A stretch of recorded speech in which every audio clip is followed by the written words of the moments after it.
پھر مجھے کربلا یاد آ گیا کہ یہی مہینہ تھا، 10 محرم تھی اور جمعے کا دن تھا اور نماز کا وقت داخل ہوا، تو امام علی مقام نے اپنے لشکر کے سردار زہیر سے فرمایا ان سے کہو جنگ بند کریں یا تھوڑی دیر کے لیے رک جائیں، میں نماز پڑھ لوں، ہمیں نماز پڑھنے دیں۔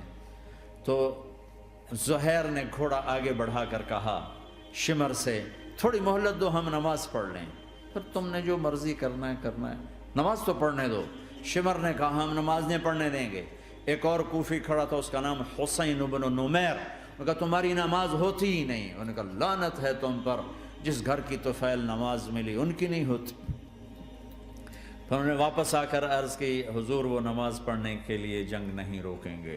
کہا اچھا پھر ہم نماز تو نہیں چھوڑ سکتے، میرے رب کی قسم اگر حسین نماز نہ پڑھتے تو انہیں کوئی فرق نہ پڑتا، لیکن ایک فرق پڑتا کہ پھر پیغام ادھورا جاتا، میسج ادھورا جاتا، اور میسج یہ دینا تھا کہ زیر خنجر بھی یہ پیغام سنایا ہم نے کہ ہم نے تلوار کی دھاروں کے نیچے بھی سر جھکانا ہے، اور ہم نے تڑپتے جسموں کے ساتھ بھی سجدہ کرنا ہے، اور ہم نے زخمی جسموں کے ساتھ بھی اللہ کے سامنے رکوع کرنا ہے، اور ہم نے خون آلود جسموں کے ساتھ بھی رب کے سامنے کھڑے ہو کے آنے والی نسلوں کو پیغام دینا ہے کہ نماز وہ ہے جسے اس وقت میں بھی نہیں چھوڑا جا سکتا، تاکہ کوئی یہ کہہ نہ سکے میں کیسے پڑھتا، میری جاب تھی میں کیسے پڑھتا، میری آنکھ نہیں کھلتی میں کیسے پڑھتا، میری عادت نہیں۔ اللہ کی قسم یہ جنتی نہیں تھے، جنت کے سردار تھے، صرف جنتی نہیں تھے، جنت کے سردار تھے، صرف جنتی نہیں جنت کے سردار۔ اور یہ سرداری کب ملی؟ محنت کے بعد نہیں، پہلے ہی ابھی ماں کا دودھ نہیں چھوٹا تھا کہ میرے نبی نے فرمایا حسن حسین جنت کے نوجوانوں کے سردار ہیں،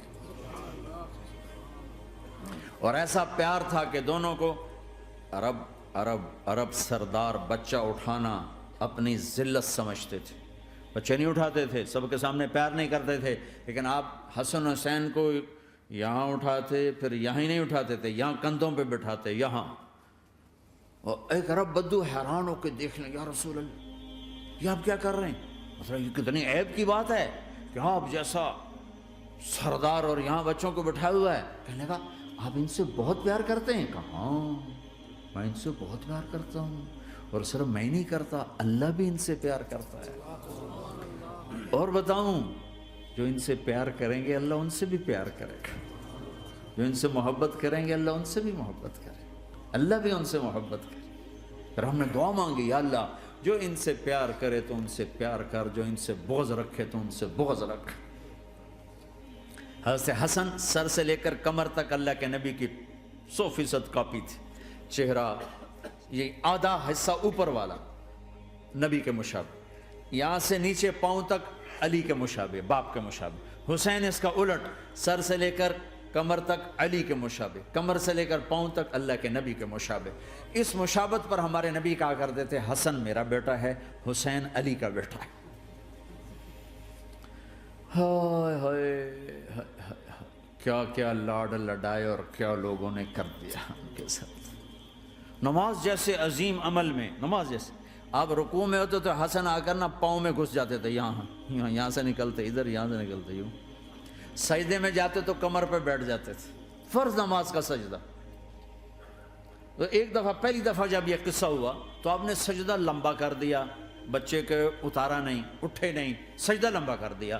پچھلے پریشان ہو گئے کہ اتنا لمبا سجدہ کہیں آپ فوت تو نہیں ہو گئے۔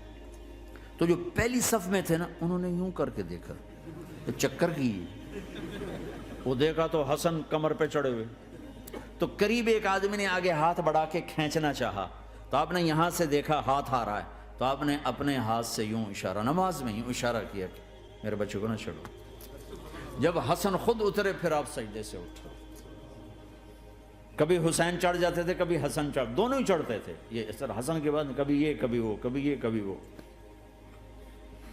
اور آپ حسن کو جب چھوٹے تھے زیادہ حسن، تو آپ حسن کو یوں زبان دکھاتے، اتنا بڑا عظیم نبی کیا ہو رہا ہے، تو وہ زبان، آپ کی زبان بڑی سرخ خوبصورت تو وہ بچہ سمجھتا شاید یہ کوئی کھانے کی چیز ہے، تو آگے یوں ہاتھ مارتا ہے، پکڑنے کے لیے ہاتھ مارتا، پھر وہ بیٹھ جاتے، پھر آپ کہتے ہیں یہ میرا نبی گھر کی زندگی بتا رہا ہے۔ اور تمہیں تو بچوں کے پاس بیٹھنے کا وقت ہی کوئی نہیں، بیگم بھی کم جاب پہ جا رہی، خامد بھی جاب پہ جا رہا، پیچھے بچے ڈرگ بیچنے پہ لگے، اب تم کس کام کے ہو؟ کیا کرو گے اس دولت کو؟ یا نہیں ڈرگ بیچو، گستاخ ہو گیا، بدتمیز ہو گیا، تو اس دن دولت کو آگ لگا دو جا کے۔ آپ اپنے بچوں کو ٹائم دو، اپنے بچوں کو ٹائم دو۔ عورت کا کام کمانا نہیں ہے، عورت کا کام نسل کو بنانا ہے۔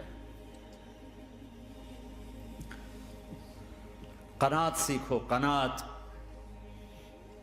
تو آسانی سے مینج ہو جائے گا، قناعت نہیں تو پھر تو دنیا کے بادشاہ کی بھی ہوس پوری نہیں ہو سکتی۔ کھیلتے تھے، حسن حسین کی کشتی کراتے تھے، دونوں بھائیوں کی کشتی کراتے۔ ایک دفعہ دونوں کی کشتی ہو رہی اور حسین ذرا کمزور پڑ رہے تھے، تو آپ اس کو شاباش دیتے، شاباش شاباش شاباش۔ تو حضرت فاطمہ کہنے لگی، ماں بھی بیٹھی تھی، کہنے لگی یا رسول اللہ آپ حسین کو شاباش دے رہے ہیں، حسن کو کیوں نہیں دے رہے؟ تو آپ نے کہا یہ جبریل میرے پاس کھڑا ہوا ہے، یہ بھی حسین کو شاباش دے رہا ہے، تو میں بھی حسین کو شاباش دے رہا ہوں۔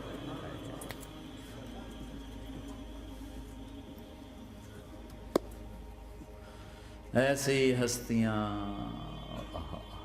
لیکن ایک سبق ہے، یہ ہونا چاہیے تھا تاکہ امت کو پتہ چلے کہ دین کتنی قیمتی چیز ہے۔ وہ جی اللہ بڑا غفور الرحیم ہے، میں نہ ہمیں ڈرایا کرو۔ ہاں اللہ بڑا غفور الرحیم ہے، لیکن اس کا کوئی عدل بھی ہے۔ رات کا شراب پینے والا اور رات کو مصلی پہ رونے والا برابر ہو جائیں گے، تو پھر یزید حسین کو ایک ہی جگہ بٹھا دو، پھر کربلاؤں کے لیے رونا چھوڑ دو۔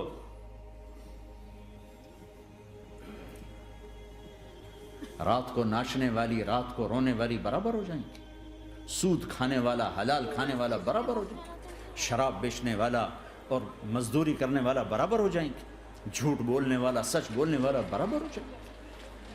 افنجعل المسلمین کالمجرمین ما لکم کیف تحکمون ام لکم کتاب فیہ تدرسون۔ اس سے زیادہ واضح کیا بتاؤں کہ میرا رب کہتا ہے کون سی کتاب میں لکھا ہوا ہے کہ ماننے والا نہ ماننے والا برابر کر دوں گا؟ کون سی کتاب میں؟ اللہ کو یہ کہنا پڑ رہا ہے ام لکم کتاب فیہ تدرسون، کس کتاب میں یہ لکھا ہوا ہے؟ ام نجعل المتقین کالفجار، ایک بدماش اور ایک فرمانبردار کو برابر کر دوں؟ کہاں لکھا ہوا ہے؟ ایسی ہستیاں، جنگ سے پہلے اونگ آ گئی، آنکھ کھلی تو ہنسنے لگے۔ بہن نے پوچھا یہ تو ہنسنے کا موقع نہیں، کیوں ہنسے ہو؟ زینب کہا بہن اللہ کے نبی خواب میں آئے، فرما رہے ہیں بیٹا میں لینے آ چکا ہوں، تو اب نہ پڑھے نماز، اب کیا مسئلہ ہے؟ جنت کے لیے تو کرنا ہے سب، یہ جنت کے لیے تو کر رہے، اللہ کے لیے تو کر رہے کہ زر دادن و جان دادن نہ آئے از لذت دیدارش، خسرو چتواں گفتن سر دادن و جان دادن نہ دیدار رخ یارے۔ اس اللہ کے لیے تو سر کٹا رہے ہیں، تو وہ تو راضی ہو چکا ہے، نبی آ چکا ہے، آؤ بیٹا میں لینے آ چکا ہوں، تو اب نہ پڑھیں نماز؟ نہیں نہیں، برمنگم والوں کو کون بتائے گا کہ نماز کیسی چیز ہے؟ انہوں نے کہا جی وہ نہیں جنگ روک کرے گا، پھر چلو نماز پڑھو، نماز تو نہیں چھوڑی جا سکتی۔ آدھوں کو روک دیا تم جنگ کرو، آدھوں سے کہا تم نماز پڑھو، آدھوں نے نماز پڑھی، آدھوں نے جنگ کی۔ پھر جنہوں نے نماز پڑھی انہوں نے کہا تم آگے بڑھ جاؤ، ان سے کہا تم جا کے پیچھے اللہ کے بارگاہ میں سجدہ کرو۔ 1400 سال کی تاریخ میں ایسے نمازی میری نظروں سے نہیں گزرے، اور ایسی نماز نہیں پڑھی گئی نبی کے زمانے کے بعد۔ آپ نے بھی صلاۃ خوف ایک پڑھی تھی، وہ نبی تو نبی ہوتا ہے، اور کیا ان کا حال تھا، خون و خون، اپنے خون سے وضو کیے یا کربلا کی مٹی سے تیمم کیے؟ جب سجدوں میں سر رکھ کے سبحان ربی الاعلی کہا ہوگا تو دھرتی میں کیا ہلچل مچی ہوگی۔ نماز نہ چھوڑا، نماز نہ چھوڑنا، کوئی عورت نہ کوئی مرد، نماز نہ چھوٹے۔